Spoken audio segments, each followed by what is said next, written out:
Hi friends, welcome to Pallav vlog. இன்றைக்கி வெள்ளிக்கிழமை பல்லவர சந்தை ஒரு வாரமாக நம்ம சேனலில் ஒரு கண்டென்ட்டு போட்டுக்கிட்டு இருக்கிறாங்க. ஸோ இந்த வாரம் டே இன் பல்லவர சந்தை அப்படின்னு தான் நான் ஒரு கண்டென்ட்டு இன்றைக்கி நான் போட போகிறேங்க. பல்லவர சந்தையில் நான் என்னென்னலாம் வாங்கினேன் அப்படின்னு சொல்லிட்டு இது பார்த்திங்கன்னா தேவி நர்சரியோட ரிவ்யூ போட போகிறேன்.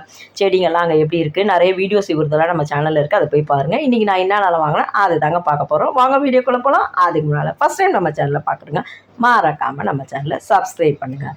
நான் வாங்கின பொருள் என்னென்னு பார்த்தீங்கன்னா, இது பார்த்திங்கன்னா புது பாத்திரம் தாங்க இதெல்லாம், சரிங்களா? பழைசும் இருக்கும் புதுசும் இருக்கும் சந்தையில். இது பார்த்திங்கன்னா புது பாத்திரத்தை நம்மளுக்கு வந்து ஒரு பெஸ்ட்டு ப்ரைஸில் கொடுப்பாங்க, சீப்பான ப்ரைஸில். இந்த பாருங்கள், ஒரு கேஜி வந்து 190 அப்படின்னு சொல்லிட்டு நம்மளுக்கு எடை போட்டு நம்ம எவ்வளோ பொருள் வேணால் நம்ம எடுக்கலாம். எல்லாம் பாருங்கள், எல்லாமே வச்சுருப்பாங்க. ஒரு குட்டி ஸ்பூன்லேருந்து பெரிய அண்டா குண்டா சட்டு மொட்டு எல்லாமே வச்சுருப்பாங்க. எனக்கு வந்து கொஞ்சம் இந்த இந்த ஹோட்டல்லலாம் வச்சுருப்பாங்க பாருங்கள், சட்னி சாம்பார்லாம் ஊற்றி கொண்டு போகிறதுக்கு அந்த மாதிரி ஒன்று வாங்கினேன். ஒரு சின்ன நெய் பாத்திரம் ஒன்று வாங்கினேன். நம்ம என்னென்ன வாங்கினேன் அப்படின்னு சொல்லிட்டு சந்தையில் பார்த்துடலாமா? இது பார்த்திங்கன்னா அந்த கூட்டு பொரியல், அவியல் பொரியல் இதெல்லாம் வைப்பாங்க இல்லைங்க, அந்த பாத்திரம் ஒன்று வாங்கினேன், நெய் பாத்திரம் ஒன்று வாங்கினேன் அப்படின்னு சொல்லிட்டு சொன்னேன். ஸோ அதெல்லாம் நம்ம என்னென்ன பார்க்கலாம். ரெண்டாவது பார்த்திங்கன்னா இஞ்சி பூண்டு பேஸ்ட்டு காலி ஆயிடுச்சு. இஞ்சி பூண்டு இந்த சாம்பார் வெங்காயம் இதெல்லாம் பார்த்திங்கன்னா புளி இதெல்லாம் வாங்குறதுக்கு ஆப்டான ப்ளேஸ் எதுன்னு கேட்டிங்கன்னா கண்டிப்பாக ஒன் அண்ட் ஒன்லி எங்கள் பல்லாவர சந்தை தாங்க. இதுதாங்க. இதோட ப்ரைஸ் பார்த்திங்கன்னா 250 வந்தது. நான் வந்து 200 தான் கொடுத்தேன். அப்புறம் இன்னொரு குட்டி பாத்திரம் ஒன்று வாங்கினேன் இல்லைங்க, நெய் பாத்திரம். பூண்டு வாங்கினேன். பூண்டு வந்து 1 கிலோ 160 இந்த பாத்திரம் வந்து 50 எனக்கு கொடுத்தாங்க. அப்புறம் பார்த்திங்கன்னா வேறு என்ன வாங்கினேன் அப்படின்னு சொல்லிட்டு பார்த்திங்கன்னா சோளம், மக்காச்சோளம் வாங்கினேன். நேந்திரப்பழம் 1 கிலோ 50 அப்படின்னு சொல்லிட்டு வாங்கினாங்க. அதில் வந்து எத்தனை 8 9 இருந்ததுங்க. ஆனால் கொஞ்சம் மீடியம் சைஸாக தான் இருந்தது, ரொம்ப பெருசாகவும் இல்லை ரொம்ப குட்டியாகவும் இல்லை, ஒரு மீடியம் சைஸாக இருந்தது. ஒரு 9 பழமோ 8 பழமோ இருந்தது. அதான் அந்த இஞ்சி பூண்டு பேஸ்ட்டு வாங்கணும் அரைக்கிறதுனான்னு மெயினாக அதுக்கு தாங்க நான் போனேன். இந்த இஞ்சி வந்து 1 கிலோ 100 இந்த ரேட்டெல்லாம் உங்கள் ஊரோட கம்பேர் பண்ணும்போது பரவாயில்லையா அப்படின்னு சொல்லிட்டு சொல்லுங்கள். அந்த பூண்டெல்லாம் எவ்வளோ பெரிய பூண்டுன்றதை நான் எடுத்து காட்டுறேன் பாருங்கள். இந்த சோளம் வாங்கினேன், மக்காச்சோளம். இது 3 சோளம் 50 சொல்லிட்டு விற்றுக்கிட்டு இருந்தாங்க. இந்த சீசனில் தான் நாங்கள் இதெல்லாம் சாப்பிட முடியும், சம்மரில் சாப்பிட்டா ரொம்ப ஹீட் ஆகிடும் அப்படின்னு சொல்லுவாங்க. ஸோ அதனால் இந்த சீசன். ரெண்டாவது பார்த்திங்கன்னா இந்த வந்து நான் ஸ்லிப்பரி மேட். யாரெல்லாம் இந்த மேட்டை யூஸ் பண்ணுறீங்க, யாருக்கெல்லாம் பிடிக்கும், எனக்கு ரொம்ப பிடிக்குங்க. ஏன்னு கேட்குறீங்களா, இது நிறைய அட்வான்டேஜஸ் இருக்குதுங்க. Easy to wash, easy to try, நான் ஸ்லிப்பரி, அதாவது போட்டால் சறுக்காது, அப்படியே போய் ஒட்டிக்கும். இதோட வீடியோ கூட நான் ஒன்று போட்டுக்கிறேன், எப்படி இதை மெயின்டைன் பண்ணோம் அப்படின்னு சொல்லிட்டு. நான் மீஷோவில் வாங்கி ஒரு ரிவ்யூ கொடுத்து அது மெயின்டெனன்ஸை கூட நான் போட்டிருக்கிறேங்க. இல்லை ஒரே என்னென்னா வெயிலில் காயப்படக்கூடாது இந்த மேட்டை. இது தாங்க. இந்த பாருங்கள், நான் வாங்கின பொருள் பாருங்கள் எவ்வளோ சூப்பராக அந்த கவரில் இருந்தது. இப்போ நான் பிரித்து காட்டுறேன், ஏன்னா அது பழசுன்னு நீங்கள் நினைக்கக்கூடாது. ஸோ அதனால் நான் பிரித்து காட்டுறேன். அட் அ டைமில் 4 பாத்திரம் அழுக்காகிறதுக்கு 4 ஒரு முறையை கொண்டு போகணும்ல. ஸோ இதெல்லாம் இருந்தால் ஈஸியாக இருக்கல சர்வ் பண்ணுறதுக்கு நம்மளுக்கு. சரி, வீட்டில் விசேஷம்லாம் வருது, ஸோ அதுக்காக வாங்கலாம்னு சொல்லிட்டு தாங்க வாங்கினேன். அப்புறம் நெய் பாத்திரம் இந்த மாதிரி என்கிட்ட கொஞ்சம் இல்லை, இந்த மாதிரி குட்டியாக இல்லை, எல்லாம் பெருசாக இருந்தது. சரி 50 இது ரேட்டெல்லாம் எப்படி இருக்குன்னு சொல்லிட்டு 50 இது வாங்கலாமா, அப்புறம் அது 200 வாங்கலாமா, ரெண்டுமே பார்த்தீங்கன்னா 250 வாங்கினேன். 250 இந்த பாத்திரம் வாங்கினேன். இந்த பாருங்கள், புதுசு தானே, நீங்களே சொல்லுங்கள் இது பழசா புதுசானு உங்களுக்கு வீடியோவில் எப்படி தெரியுது அப்படின்னு சொல்லிட்டு சொல்லுங்கள். இந்த மாதிரி நிறைய பாத்திரம் அந்த கடையில் வந்து இருந்ததுங்க. இப்போ நம்ம நிறைய எடுக்கிற மாதிரியா இருந்தால் இன்னும் வந்து ப்ரைஸை வந்து நம்மளுக்கு ரொம்ப கம்மி பண்ணி நம்மளுக்கு தருவாங்க. நீங்கள் யாருன்னா சந்தைக்கு போனீங்கன்னா உங்களுக்கு தேவைப்பட்டால் இந்த மாதிரி பொருட்கள்லாம் கூட வாங்கலாம். இந்த மேட்டை பற்றி நான் திருப்பி சொல்லணுன்னா இதுதாங்க ரொம்ப ஒரு என்ன மஸ்ட் பை ப்ராடக்ட் அப்படின்னு தான் நான் சொல்லுவேன். இப்போ மழை காலத்துலலாம் பார்த்திங்கன்னா நம்ம எப்போதும் வாங்குகிற அந்த துணி மேட் வந்து காயவே காயாது. ஆனால் நம்மளுக்கு மழை நேரத்தில் தான் மேட்டுங்க வந்து ரொம்ப அதிகமாக தேவைப்படும். ஸோ அந்த மாதிரி நினைக்கிறவங்க கண்டிப்பாக இதை வந்து ஒரு முறை வாங்கி நீங்கள் ட்ரை பண்ணி பாருங்கள். இதோட ரேட் நான் சொல்லலையே, 100 100 இது ஒரு மேட்டோட ரேட் வந்து 100 பேக்லலாம் பார்த்திங்கன்னா அது அப்படியே போய் அதை நான் ஸ்லிப்பரின்னு சொல்லிட்டேனே, அதுலேருந்தே நீங்கள் எல்லாம் புரிஞ்சுக்கணும்.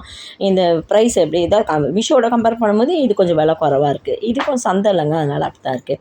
சரி, வந்த கையோடு நான் இஞ்சியும் அவர் பூண்டையும் க்ளீன் பண்ணி அரைக்கிறதுக்கு ரெடி பண்ணிட்டாங்க. பூண்டு பாருங்கள் எவ்வளோ பெரிய பூண்டு, மலை பூண்டு சொல்லுவாங்களே, அதாவது சமையலுக்கு நான் நாட்டு பூண்டு வாங்கிடுவேன். பேஸ்ட் அரைக்கணுன்னா நோக்கமுன்னா இந்த மலை பூண்டு தான் வாங்குவேங்க. நான் கடகடன்னு வந்த உடனே நைட்டே நான் ஒன்று அவர் ஒன்று எடுத்து அழகாக உரித்து எல்லாம் நல்லா வாஷ் பண்ணி கொஞ்சம் தண்ணி ட்ரை ஆகணும்ல. ஸோ அதுக்காக தான் இந்த ஃபில்ட்ரு கூடையில் போட்டு வச்சுருக்குறாங்க.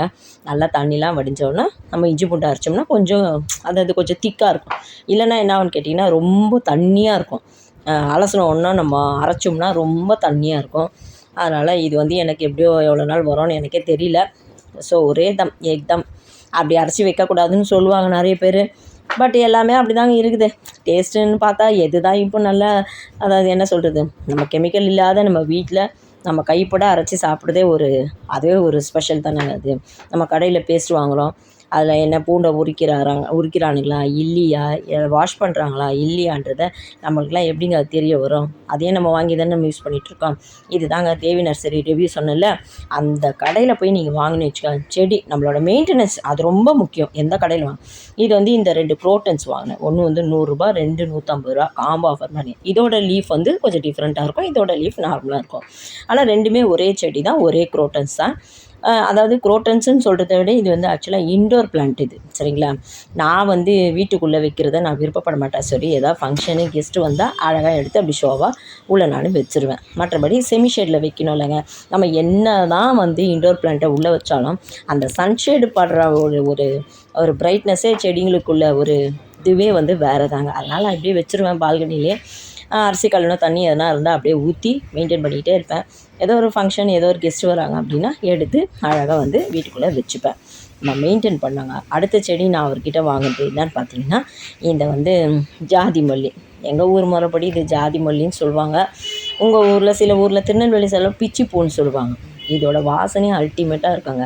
யாருக்கெல்லாம் இந்த பிச்சி பூ, ஜாதி மல்லிலாம் பிடிக்கும் அப்படி சொல்லிட்டு சொல்லுங்கள். இந்த செடி நான் வாங்கி கிட்டத்தட்ட ஒரு 7-8 இயர்ஸ் இருக்காங்க அவர்கிட்ட. தேவி நர்சரியில் வாங்கினது தான். மெயின்டெனன்ஸ் அகைன் சொல்கிறது வந்து மெயின்டெனன்ஸ். ஒரு செடி இல்லைங்க, எந்த பொருளோ எதுவோ இருந்தாலும் நம்ம எந்த கடையில் வாங்குகிறோன்றது முக்கியம் இல்லை, எப்படி மெயின்டைன் பண்ணுறோம். எங்கள் ஊர் கிளைமேட் வந்து சூப்பராக இருந்ததுங்க. நல்லா ஒரு க்ளவுடியாக மூட்டமாக நல்லா குளுன்னு கிளைமேட் செம்மையாக இருந்தது. ஸோ மழை வந்ததுனால இந்த பூவெல்லாம் பறிக்க முடியாது, போயிடுச்சு. பாருங்கள் எவ்வளோ இது குறைவு, இன்னும் நிறைய மொட்டு எடுக்கும், நிறைய பூ பூக்கும். இது ஒன்றும் பண்ண மாட்டாங்க.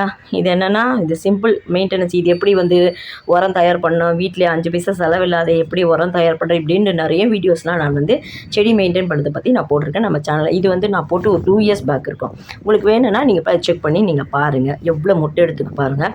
இது வந்து ஒன்றும் இல்லைங்க. இந்த செடிக்கு நான் போடுற உரம் என்னன்னு பார்த்தீங்கன்னா, வெறும் இந்த அரிசி கழுவின தண்ணி, காய அலசின தண்ணி இது தாங்க ஊற்றுவேன். நான் என்ன பண்ணுவேன்னா, சமைக்கும் போதே பாத்திரம் ஒன்று யூஸ் பண்ணால் பாத்திரம் ஒன்று வச்சுருக்கிறேன். அதில் எல்லாத்தையும் காய அலசி அதில் ஊற்றி சேர்த்து வச்சுப்பேன். மழை வந்ததுனால செடிலாம் பாருங்கள் கொஞ்சம் அழுகி போன மாதிரி இருக்குது. ஏன்னா இதோட ஸ்டெம்மெல்லாம் கொஞ்சம் ரொம்ப ரொம்ப மெலிசாக இருக்கும்ல. ஸோ அதனால் மழை வந்தால் அது கொஞ்சம் அழுகின மாதிரி இருக்கும். மல்லி செடி மாதிரி இது இருக்காது இல்லைங்க.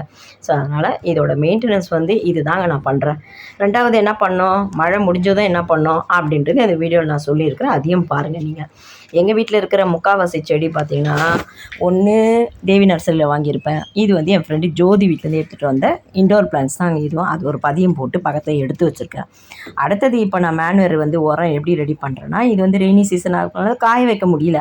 அதனால் ஒரு டப்பாவில் போட்டு கொஞ்சம் செம்மண்ணை போட்டு அப்படியே மூடி வச்சுருக்கேன். ஸோ இது கொஞ்ச நாள் ஆனதும் மக்கும் தான் எடுத்து வெயிலில் காய வச்சு நம்ம எதாவது செடி போடும்போது இதை மிக்ஸ் பண்ணி நம்ம போட்டோம்னா செடியெல்லாம் பார்த்திங்கன்னா ரொம்ப ஹெல்த்தியாக இருக்குங்க. இது நம்ம வீட்டிலே சில பேர் உரத்தை காசு கொடுத்து வாங்குவாங்க.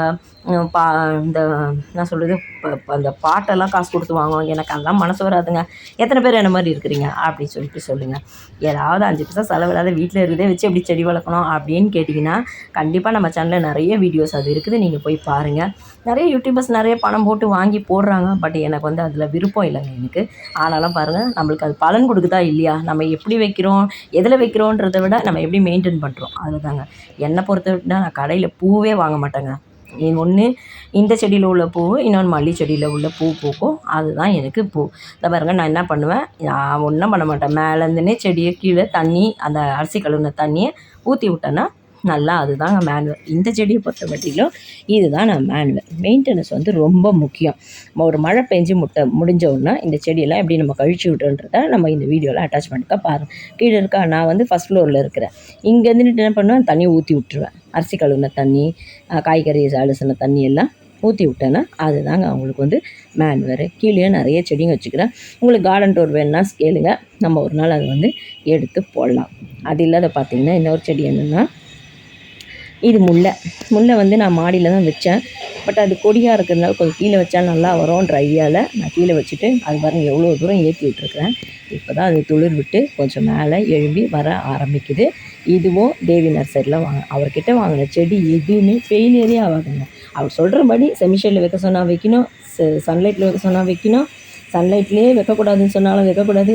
சொல்கிற டிப்ஸ் அண்ட் ட்ரிக்ஸு நான் நிறைய நம்ம சேனலில் அந்த வீடியோஸ் இருக்குது, எப்படி மெயின்டைன் பண்ணுறது இன்டோர் பிளான்ட்ஸ்ன்றதை உங்களுக்கு வேணால் அதையும் போய் செக் பண்ணி பாருங்கள்.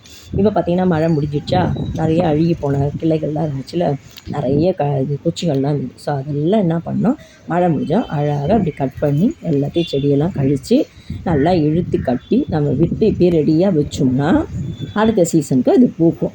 இப்படி தாங்க நான் வந்து செடியை வந்து செலவே இல்லாத மெயின்டைன் பண்ணி நல்ல பலன் எடுக்கிறேன். இது பூ வந்து கடையில் 50 ரூபா 80 ரூபான்னு விற்கிறாங்க. நான் இது வரைக்கும்ங்க உண்மையாக சொல்கிறேன், நான் பூ வந்து காசு கொடுத்து வாங்கினதே கிடையாது. என் வீட்டில் பூக்கிற இந்த ஜாதியும் என் வீட்டில் பூக்கிற மல்லியுமே எனக்கு வைக்க முடியாத அளவுக்கு அந்த சீசன் டைமில் பூக்கும்.